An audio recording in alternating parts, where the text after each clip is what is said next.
మీ పేరేంటండి? శ్రీనివాసరావు అండి. ఏ ఊరు మీది? విజయవాడ. విజయవాడ. అయితే ఇప్పుడు హైదరాబాద్ లో ఉంటున్నారు మీరు. హైదరాబాద్ లో బిల్డింగ్లు కొట్టేస్తున్నారండి, అంటే చెరువులు ఆక్యుపేషన్ బిల్డింగ్లు కొడతారు, మీకు ఏమనిపిస్తుంది?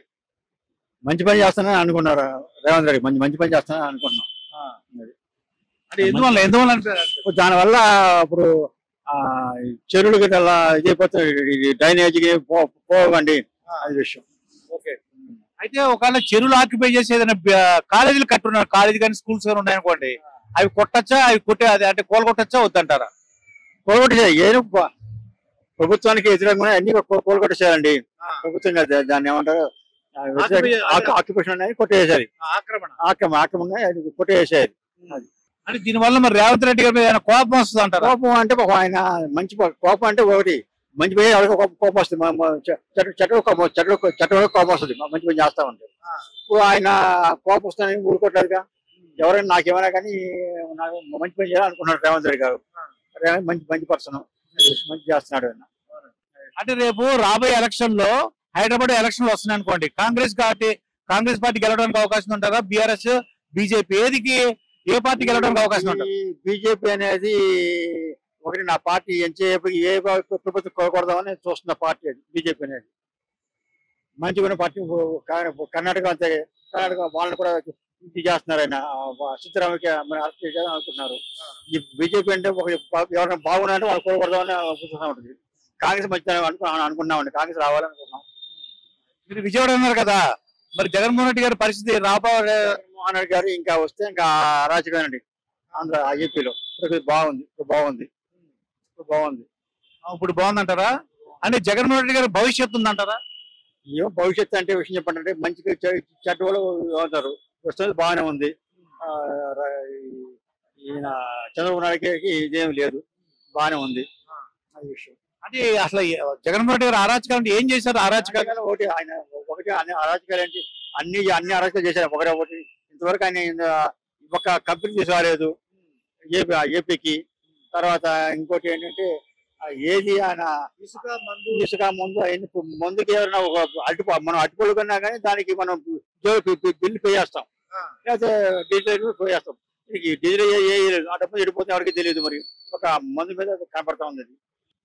జగన్మోహన్ రెడ్డి గారి భవిష్యత్తు ఏమైనా ఉందంటారా? మాకు జగన్మోహన్ ఆంధ్ర మంచివాడు ఎవడో అనుకోరండి భవిష్యత్తు అని. అది ఆంధ్ర మంచివాడు ఎవడో అనుకో భవిష్యత్తు ఉందని నాశనం చేశారు ఆంధ్ర ఏపీని. అది విషయం. ఇప్పుడు రేవంత్ రెడ్డి గారికి ఆయన ఏం చేయాలని కోరుకుంటున్నారు? రేవంత్ రెడ్డి గారు చాలా బాగానే చేస్తున్నారు పరిపాలన. అది ఇంకా ధైర్యం ఇంకా పోతే మంచివాడు ఎప్పుడు వ్యతిరేకం లేదుగా, బిల్డింగ్ ఎవరికి వ్యతిరేకం లేదు కదా. బీఆర్ఎస్ బీజేపీ మీద నమ్మకాలు పోయినాయండి. బీజేపీ అయితే ఆ పార్టీ బాగుందంటే ఇది చేస్తారు, అది ఒక్కొక్కరు చూస్తారు. అది బీజేపీ కాంగ్రెస్ పాలన బాగానే ఉందండి. ఇంకోటి సర్లే కానీ ఇంకోటి ఇది. మీ పేరేంటండి? నా పేరు రాములు అండి. రాములు గారు, ఇప్పుడు హైదరాబాద్ లో చెరువులు ఆక్యుపై చేస్తున్న బిల్డింగ్లన్నీ కొట్టేస్తున్నారు, మీకు ఏమనిపిస్తుంది అంటారు? తీసేయాలి సార్ అది. దాని వల్ల మొత్తం ప్రకృతి వైపరీత్యం చెంది మొత్తం వరదలన్నీ ఇళ్లకు వచ్చేసి మొత్తం హైదరాబాద్ అంతా ఆగమవుతాం సార్. రాజధాని సార్ ఇది, తెలంగాణలో ఏకైక రాజధాని మనది హైదరాబాద్ అనేది. పెద్ద పట్టణం సార్ ఇది. ఈ పట్టణాన్ని ఇట్లా ఆక్రమించి మొత్తం నాశనం చేసింది సార్. మొత్తం భూస్వాములు ఎలా పేదలు ఇవ్వలేరు సార్, మొత్తం బడా భూస్వాములే ఉన్నారు సార్. వాళ్ళని ఖచ్చితంగా ఆక్యుపై చేసేయాలి, మొత్తం తొలగించాలి సార్. అంటే నా డౌట్ ఏంటంటే, ఇప్పుడు ఒక చెరువు ఆక్రమించుకుని ఏదన్నా కాలేజీ కట్టారండి, కాలేజీ కానీ స్కూల్ కానీ, అప్పుడు దాన్ని కూడా కూల్చేయమంటారా వదిలేయమంటారు దాన్ని? లేదు సార్, సమాజానికి పనికొచ్చేది ఏదైనా ఉంచాలి సార్. సమాజానికి పనికొచ్చేది అది ఏదైనా బట్టి ఉంచాలి. కాలేజీ లాంటివి ఉంటే మాత్రం ఖచ్చితంగా దాన్ని పునర్పరిశీలన చేయాలి సార్. అది ఖచ్చితంగా చేసి దాన్ని అలా, నా ఒపీనియన్ మాత్రం దాన్ని అలాగనే ఉంచితే బాగుంటుంది సార్. కానీ ప్రైవేట్ గా ఎవరైతే ఆక్రమించుకున్నారో వాళ్ళని మాత్రం ఉక్కు పాదంతో వాళ్ళని తీసేయాలి సార్. దీనివల్ల రేవంత్ రెడ్డి గారి మీద వ్యతిరేకత వస్తుంది అంటారా? ఏం రాదు సార్, ఏం రాదు. ఇది మంచి ధైర్యం చేసింది సార్.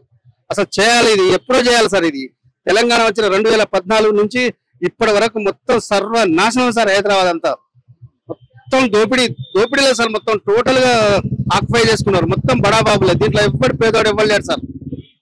దీనివల్ల రేవంత్ రెడ్డికి ఏం కాదు సార్. దీనివల్ల రేవంత్ రెడ్డి రేటింగ్ బాగా పెరుగుతుంది సార్. ఇంకా మంచి పేరు రావడానికి అవకాశం. అవును సార్, బాగుంటది, మంచి పేరు వస్తుంది సార్. ఇప్పుడు హైదరాబాద్ లో మనకు తెలంగాణ అసెంబ్లీ ఎలక్షన్ లో బీఆర్ఎస్ పార్టీకి పూర్తి మెజార్టీ ఇచ్చారండి ఎవరో హైదరాబాద్ వాళ్ళు. ఇప్పుడు రాబోయే ఎలక్షన్ లో హైదరాబాద్ కు కార్పొరేషన్ ఎలక్షన్స్ వస్తే ఏ పార్టీకి సపోర్ట్ ఇవ్వడానికి అవకాశం ఉందంటారు? ఇదేం సార్ అట్లా ఏమి ఉండదు సార్. జనాలు కూడా బాగా ఆలోచన చేసింది సార్. బాగానే నెక్స్ట్ హైదరాబాద్ లో రేవంత్ రెడ్డి దీని వల్ల బాగా పుంజుకుంటాడు సార్. బాగా పుంజుకుంటాడు సార్. అప్పుడు తక్కువ వచ్చినంత మాత్రాన ఇందులో ఇబ్బంది పడవలసిన లేదు. బయట అంటే రూరల్ ఎట్లయితే పుంజుకున్నాడో హైదరాబాద్ లో రేపు ఏ ఎలక్షన్ వచ్చినా కూడా రేవంత్ రెడ్డికి మంచి రేటింగ్ ఉంటుంది సార్. అవును సార్. అంటే ఇంకా రేవంత్ రెడ్డి గారి నుంచి ఏం కోరుకుంటున్నారు అంటే ఈ కాంగ్రెస్ ప్రభుత్వం నుంచి? రేవంత్ రెడ్డి దూకుడు ఇలాగే కొనసాగించాలి సార్. అంటే దూకుడు అంటే ఆయన ఏదో సొంతగా ఆయన కావాలని కాదు, వ్యవస్థ సర్వనాశనం అయిపోయింది. దాన్ని చక్కబెట్టడం కోసం దూకుడుగా ప్రయత్నం చేస్తున్నాడు సార్. కాబట్టి రేవంత్ రెడ్డి ఇలాగనే కొనసాగించాలి సార్. కొనసాగిస్తే తెలంగాణలో కొంచెమైనా మనం న్యాయం చేయగలుగుతాం సార్. మీ పేరేంటండి? నా పేరు షేక్ అయ్యూబ్ హుస్సేన్. నేను గచ్చిబౌలిలో ఉంటాను. ప్లస్ ఇది చెరువులో అదే డిస్మెంటల్ నడుస్తుంది కదా, అదే బాగానే ఉంది ఫ్యూచర్ కోసం. ఎందుకంటే ఇది ఫ్లడ్స్ అన్ని వస్తాయి కదా, అదే రాదు. సో దానికోసం అదే గవర్నమెంట్ డిసిజన్ ఓకే ఉంది, కానీ కరెక్ట్ గా చేయాలి. మీన్స్ వేరే వాళ్ళకి డిస్టర్బ్ కాకుండా అదే చేయాలి. అదే నా డౌట్ ఏంటంటే ఒకవేళ కాలేజీలు కానీ స్కూల్స్ కానీ ఆక్రమించుకుని కట్టారు కూడా, చెరువులు ఆక్రమించుకుని అవి కొట్టమంటారా వద్దంటారా, అవి కూల్చేయమంటారా లేదంటారా? వాళ్ళకి వేరే ప్లేస్ ఇవ్వాలి, అట్లీస్ట్ వేరే ప్లేస్. ఎందుకంటే ఎఫ్టిఎల్ లెవెల్ పక్కా ఉండాలి అదే దానికోసం. ఎవరైనా ఉంటే కూడా వాళ్ళకి it is for the public different location has to be given, different location has to be given to them. అయితే రేవంత్ రెడ్డి గారికి దీని వల్ల బ్యాడ్ నేమ్ రావడానికి అవకాశం ఉందా? చెడ్ నేమ్, బ్యాడ్ నేమ్ రాదు. పబ్లిక్ అన్ని ప్రేస్ చేస్తున్నారు, బాగుంది, అతను పూడుతున్నారు. అంటే ఇంకా రేవంత్ రెడ్డి గారి నుంచి ఏం కోరుకుంటున్నారు మీరు? అదే మంచి వర్క్ చేయాలి అంతే. అంటే మంచి అంటే ఏం కావాలి ఇంకా? అదే పబ్లిక్ కోసం ఇది ఫ్లడ్స్ ది ప్లస్ అదే మూసా రివర్ ది కూడా ఫ్యూచర్ ప్లాన్ బాగానే ఉంది. అది అయితే మనకి మన సిటీ మంచిగా ఉంటాయి. మరి బీఆర్ఎస్ పరిస్థితి ఏంటంటారు? బీఆర్ భవిష్యత్తు కేసీఆర్ పరిస్థితి ఏంటంటారు? అదే స్ట్రగల్ చేసి మళ్ళీ రావచ్చు. మళ్ళీ ఏమేమి మిస్టేక్ జరిగింది అదే చూడాలి వాళ్ళు. జాబ్స్ కోసం అది అన్ని చూసుకొని చేయవచ్చు. మీ పేరేంటండి? నా పేరు అభిరామ్. అభిరామ్ గారు, ఇప్పుడు హైదరాబాద్ లో బిల్డింగ్లు అంటే చెరువులు ఆక్యుపై చేసిన బిల్డింగ్లు కొట్టేస్తున్నారు. దీనిపై మీకు ఏమనుకుంటున్నారు? మీకు ఏమనిపిస్తుంది? అంటే ఈ చెరువులను ఆక్యుపై చేసి ఎఫ్టిఎల్ ల్యాండ్స్ లో ఈ బిల్డింగ్లు గానీ వెంచర్లు గానీ లేకపోతే విల్లాస్ గానీ ఏవైతే కట్టారో గత 10, 15, 20 సంవత్సరాల నుంచి, అంటే వీటి వల్ల మనం చూస్తున్నది ఏంటంటే, మనం ఎంతసేపు ఇప్పుడు ఏదో హైడ్రా వచ్చింది, వీళ్ళేదో ఇవన్నీ బిల్డింగ్లు అక్రమ కట్టడాలు కూల్చేస్తున్నారు, లేకపోతే ఇది రాజకీయ కక్షతోనే అని అనుకుంటున్నాం. కానీ అది కాకుండా మనము ఈ మధ్య కాలంలో అంటే ఒక లాస్ట్ ఎప్పుడైతే గట్టి వర్షాలు కూడా అవసరం లేదు, నార్మల్ వర్షాలు వస్తే కూడా నాలాల్లో కొట్టుకుపోయి చనిపోయిన వాళ్ళు ఎంతో మంది ఉన్నారు. వాళ్ళందరికీ కూడా చాలా అంటే మనం అంతా చిన్న విషయం కాదు. ఇవన్నీ ఎందుకు జరుగుతున్నాయి అంటే ఈ ఎఫ్టిఎల్ ల్యాండ్స్ కానీ లేకపోతే ఈ చెరువులకు సంబంధించిన అంటే ఆ పుట్టలు కానీ చెరువులు కానీ నాలాలు అంటే వీటన్నిటిలో అక్రమ కట్టడాలు కట్టడం వల్లనే జరిగిండొచ్చు కదా. సో ఆ పాయింట్ ఆఫ్ వ్యూలో అంటే రాజకీయాలకు అతీతంగా కూడా అంటే వీళ్ళు ఈ పార్టీ వాళ్ళు ఆ పార్టీ వాళ్ళని కాకుండా ఎవరైతే ఈ ఎఫ్టిఎల్ ల్యాండ్స్ లలో అక్రమ కట్టడాలు కట్టారో ఖచ్చితంగా ఇవన్నీ కూలగొట్టి, ఇది ఒకటేసారి కూలగొట్టడం కాకుండా ఇన్ ఫ్యూచర్ లో కూడా ఇలా అసలు కట్టకుండా గవర్నమెంట్ అధికారులు కూడా, ఎందుకంటే వాళ్ళు ఎంతో మంది ఇంతకుముందు పర్మిషన్స్ ఇచ్చాంటారు కదా మనకు, సో వాళ్ళను కూడా నిందితులుగా చేర్చాల్సిన అవసరం ఉంది. ఎందుకంటే ఎంతో మంది కొనుక్కుంటుంటారు, లేకపోతే కొంతమంది మిడిల్ క్లాస్ వాళ్ళు కానీ లోయర్ అండ్ వాళ్ళు కానీ కొన్ని బిల్డింగ్లకు లేకపోతే వెంచర్లలోనూ ఫ్లాట్లలోనూ ఉండింటారు కదా. సో ఈ పర్మిషన్స్ ఇచ్చిన వీళ్ళందరినీ కూడా బాధ్యులుగా చేయాలని నేను అనుకుంటున్నాను. ఒకవేళ ఈ ఆక్రమించుకున్న వాళ్ళ కాలేజీలు కానీ స్కూల్స్ కానీ ఉన్నాయనుకోండి, అవి ఏం చేద్దాం అంటారు? మనకు రీసెంట్ గా నేను నిన్ననే అనుకుంటాను రంగనాథ్ గారు చెప్పినట్టు ఏంటంటే, వాళ్ళు అక్రమ కట్టడం అయితే wrong, no doubt at all. కాకపోతే స్కూల్స్ కానీ కాలేజెస్ ఉంటే విద్యార్థులు ఇమీడియట్ గా కూల్చేస్తే వాళ్ళు నష్టపోతారనే పాయింట్ ఆఫ్ వ్యూలో వాళ్ళకి కొద్దిగా టైం ఇచ్చి ఖచ్చితంగా కూలగొడతామన్నారు. కూలగొట్టాల్సిందే, నో డౌట్ ఎట్ ఆల్. అది దీనివల్ల రేవంత్ రెడ్డి గారికి ఏమైనా చెడ్డ పేరు రావడానికి అవకాశం ఉందంటారా? రేవంత్ రెడ్డికి చెడ్డ పేరు అనడానికంటే కూడా అంటే ఇది చెడ్డ పేరు ఎలా వస్తుంది అంటే, ఇక్కడ చాలా మంది అంటే ఆరోపణలు చేస్తున్నారు. బిల్డింగ్లు ఎవరైతే బాధితులు అనుకుంటున్నాము అంటే వాళ్ళ కట్టడాలు కూల్చోసిన వాళ్ళు మీ పార్టీ వాళ్ళని కూడా అంటే రేవంత్ రెడ్డి సొంత పార్టీ వాళ్ళని కూలగొట్టట్లేదు, ఎంతసేపు ఆపోజిషన్ టిఆర్ఎస్ గానీ లేకపోతే వేరే పార్టీ వాళ్ళని కూలగొడుతున్నాడు అంటున్నారు కదా, వాళ్ళకు అంటే పార్టీలకు అతీతంగా ఇప్పుడు రేవంత్ రెడ్డి అందరికి ఎవరున్నా సరే వాళ్ళందరి కూలగొడితే అలాంటి చెడ్డ పేరు వచ్చే అవకాశం ఏం లేనే లేదు. మరి దీనివల్ల కాంగ్రెస్ కి ఏమైనా చెడ్డ పేరు వస్తుంటారా, మంచి పేరు రావడానికి అవకాశం ఉంటారా? వాళ్ళ పార్టీ వాళ్ళు కూడా ఎవరైనా అక్రమ కట్టడం ఉంటే వాళ్ళది కూలగొడితే చెడ్డ పేరు ఏమి రాదు. ఓన్లీ వాళ్ళ పార్టీలది పక్కకెట్టేసి అంటే కాంగ్రెస్ కాకుండా మిగతా వాళ్ళది కూల్చోగొడితే ఖచ్చితంగా చెడ్డ పేరు వస్తుంది. మరి ఇంకా రేవంత్ రెడ్డి గారు గురించి ఇంకేం కోరుకుంటున్నారు ఆయన దగ్గర నుంచి మీరు? రేవంత్ రెడ్డి గురించి అంటే ఇంకా అంటే ఈ హైదరాబాద్ అన్న బ్రాండ్ అనే పాయింట్ ఆఫ్ వ్యూలో గానీ లేకపోతే మిగతా సంక్షేమ పథకాలు లేకపోతే ఫ్యూచర్ పర్స్పెక్టివ్ లో హైదరాబాద్ ఇంకా ముందుకు హైదరాబాద్ అనే కాదు హైదరాబాద్ తో కూడిన తెలంగాణను ఇంకా ముందుకు తీసుకెళ్తున్న అవసరం ఉంది. అంటే ఇప్పుడు జస్ట్ మనకు దాదాపు ఒక 1 year కూడా కాలేదు, 7-8 months అవుతుంది కాబట్టి వాళ్ళు ఇంకా ఫ్యూచర్ పర్స్పెక్టివ్ లో అంటే ఇప్పుడే ఒక 5 సంవత్సరాలు 10 సంవత్సరాలు కాదు, ఒక 20, 30, 40 years తర్వాత మనం ఎలా ఉండబోతాము, ఏంటి, ఎలాంటి అవసరాలు ఉంటాయి అనే పాయింట్ ఆఫ్ వ్యూలో వాళ్ళు దృష్టి సారించి ముందరికెళ్తే బాగుంటుంది. మొన్న హైదరాబాద్ లో బిఆర్ఎస్ పార్టీకి ఫుల్ సపోర్ట్ ఇచ్చారండి, హైదరాబాద్ మొత్తం అంతా కార్పొరేషన్ మొత్తం. ఇప్పుడు ఎలక్షన్స్ వస్తే ఏ పార్టీకి అంటే కాంగ్రెస్ కానీ బిఆర్ఎస్ బీజేపీ ఏదికి గెలవడానికి అవకాశం ఉందంటారు? మీరు అంటే ఒక ట్రిక్కీ సిచ్యువేషన్, హైదరాబాద్ పరిధిలో ఎమ్మెల్యేలకు మాత్రం బీఆర్ఎస్ కి ఇచ్చారు, మిగతా రాష్ట్రం అంతా కూడా కాంగ్రెస్ ఎమ్మెల్యేలు గెలిచారు. అంతకుముందు జిహెచ్ఎంసీ ఎలక్షన్స్ లో చూస్తే బీజేపీ వీళ్లకు ధీటుగా 44+ సీట్లు గెలిచారు. ఇప్పుడు అలాంటి పరిస్థితే టిఆర్ఎస్ కంటే కూడా కాంగ్రెస్ బీజేపీ మధ్యలో టఫ్ ఫైట్ ఉంటుంది అని నేను అనుకుంటున్నాను. ప్లస్ ఇంకొకటి ఇప్పుడు 150 నుంచి 200 జిహెచ్ఎంసీ వార్డులు ఇంక్రీజ్ చేస్తామని చెప్పి మనకు న్యూస్లు చూస్తున్నాము. సో అంటే హైదరాబాద్ చుట్టుపరిధిలో కూడా మనకు ఎన్నో మున్సిపాలిటీ ఉన్నాయి, ఇవన్నీ కూడా మనకి జిహెచ్ఎంసీ పరిధిలో రాబోతున్నాయి కాబట్టి అంటే కొత్త ఒక రూపురేఖలు రాబోతాయి జిహెచ్ఎంసీకి. ఇంతకుముందు 150 నుంచి 200లకు మూవ్ అవుతుంది. ఖచ్చితంగా మనం ఇంతకుముందు పార్లమెంట్ ఎలక్షన్స్ లలో తెలంగాణలో 50-50 8+8 బీజేపీ అండ్ కాంగ్రెస్ విన్ అయింది కదా, అలాంటి పరిస్థితి జిహెచ్ఎంసీ పరిధిలో బీజేపీకి కాంగ్రెస్ కు మధ్యలో ఉండొచ్చు అని అనిపిస్తుంది.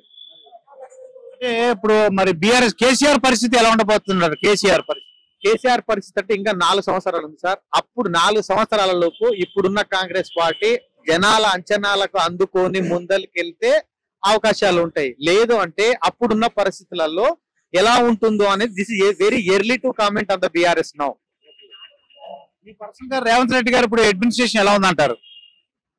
రేవంత్ రెడ్డి గారి అడ్మినిస్ట్రేషన్ పాస్ మార్కులు వేయచ్చండి, అంటే ఇంకా డిస్టింక్షన్ అని చెప్పండి, నేను పాస్ మార్కులకైతే ఓకే. ఇంకా ఆయన దగ్గర నుంచి ఏం కోరుకుంటున్నారు మీరు? In terms of jobs perspective లో నాట్ ఓన్లీ గవర్నమెంట్ జాబ్స్, ఈ మధ్యలో 35,000 జాబ్ పోస్టులు ఇచ్చారని చెప్పారు. అంటే అది కాకుండా ఎందుకంటే మనకు కొన్ని లక్షల మంది నిరుద్యోగులు ఉన్నారు, వాళ్ళకి ఫ్యూచర్ పర్స్పెక్టివ్ లో అంటే ప్రైవేట్ సెక్టర్ లో కూడా వీళ్ళు సరైన అవకాశాలు ఇచ్చి ఇంకా ముందరికి తీసుకెళ్తే బాగుంటుందని నేను కోరుకుంటున్నాను. హైదరాబాద్ లో బిల్డింగ్లు కొట్టేస్తున్నారమ్మా, అంటే ఏంటంటే ఏదైతే చెరువులు అన్ని కబ్జా చేసిన అన్ని కూడా పుట్టేస్తున్నారు. వెనకాల మనిషి నాగార్జున గారిది నీకేమనిపిస్తుంది? మేబీ ఒకవేళ అది కనుక government property something kind of చెరువు అయితే మంచిదే కదా. ఒకవేళ ఆయనది కావాలని కొట్టేస్తే తప్పు, కానీ చెరువు ఆక్యుపై చేసినప్పుడు తీసేయటం ఈస్ కరెక్ట్. అంటే రాజకీయ నాయకులు అందరూ కూడా కొట్టేశారు కరెక్టే. ఒకవేళ ఆ చెరువులు ఆక్యుపై చేసుకున్న దాంట్లో కాలేజీ కానీ స్కూల్స్ కానీ ఉన్నాయనుకో, అవి కూల్చేయాలా వద్దా? Maybe reviewing on them is perfect. అంటే ఇంకోసారి వాటి గురించి ఆలోచించడం మంచిది అంటున్నా. అంటే కాలేజీ ఉన్నా సరే నీకు ఒకసారి ఆలోచించుకోవడం మంచిది. అంటే నీ ఉద్దేశ ప్రకారం కూల్చమంటావా వద్దంటావా? కాలేజీలు ఉంటే కాలేజెస్ స్కూల్స్ సంథింగ్ అట్లాంటివి అయితే కూల్చకపోవడం మంచిది. ఇంకా రేవంత్ రెడ్డి గారి గురించి ఇంకా ఏం చేయాలని కోరుకుంటున్నావు? Maybe what he is doing is perfect. Okay, మరి ఆయనకి ఏమైనా బ్యాడ్ నేమ్ రావడానికి అవకాశం ఉంది? ఇలా కూల్చేస్తున్నారు కదా, బ్యాడ్ నేమ్ రావడానికి అవకాశం ఉందా? నో. మీ పేరు ఏంటండి? నా పేరు వెంకటేష్. మీ హైదరాబాద్ లో ఏం చేస్తుంటారు? వరంగల్. అయితే ఇప్పుడు హైదరాబాద్ లో బిల్డింగ్లు కొట్టేస్తున్నారండి, అంటే చెరువులు ఆక్రమించినందుకు బిల్డింగ్లు కొట్టేస్తున్నారు. మీకు ఏమనిపిస్తుంది ఇది? బిల్డింగ్స్ అంటే ఉన్న అధికారి నాయకులు అనుకున్నంత సంపాదించుకొని బిల్డింగ్లు కట్టి ఇవాళ వేరే వాళ్ళకి ఛాన్స్ లేకుండా అయిపోయింది, మామూలు ప్రజలు బ్రతకకుండా అయిపోయింది.